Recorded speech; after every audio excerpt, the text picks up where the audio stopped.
கடலூர் மாவட்டம் விருத்தாசலத்தில் மாசி மகத்தின் போது மணிமுத்தாற்றில் முன்னோர்களுக்கு தர்ப்பணம் கொடுத்த பொதுமக்கள் விட்டுச் சென்ற குப்பைகளை உடனடியாக அப்புறப்படுத்த வலியுறுத்தி மணலில் தன்னைத்தானே புதைத்துக் கொண்டு நாம் தமிழர் கட்சியின் சுற்றுச்சூழல் பாசறை மாவட்ட செயலாளர் கதிர்காமன் நூதன போராட்டத்தில் ஈடுபட்டார். இதுகுறித்த கூடுதல் விவரங்களை செய்தியாளர் பிரகாஷ் வழங்க கேட்கலாம். பிரகாஷ், வணக்கம். என்ன நடந்தது? கடலூர் மாவட்டம் விருத்தாசலம் மற்றும் அதன் சுற்றுவட்டார பகுதிகளில் இருந்தும் பல்வேறு மாவட்டங்களில் இருந்தும் மாசி மகத்தில் முன்னோர்களுக்கு தர்ப்பணம் கொடுப்பதற்காக காசிக்கு நிகரான புண்ணியம் நிறைந்த மணிமுத்தாறு நதிக்கு வந்து தர்ப்பணம் கொடுப்பது வழக்கம். இந்த நிலையில் கடந்த 12ஆம் தேதி அன்று மாசி மகம் நடந்து முடிந்தது.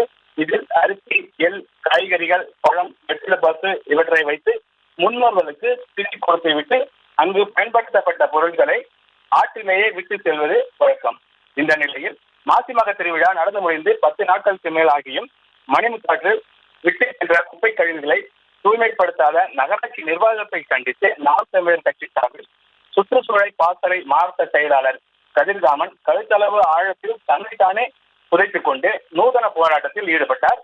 மேலும் மக்கும் குப்பை, மக்காத குப்பை இவற்றை தனித்தனியே பிரித்தெடுத்து நகராட்சிக்கு சொந்தமான திடக்கழிவு மேலாண்மைக்கு கொண்டு சேர்க்க வேண்டும் என்ற கோரிக்கையை முன்வைத்தார்.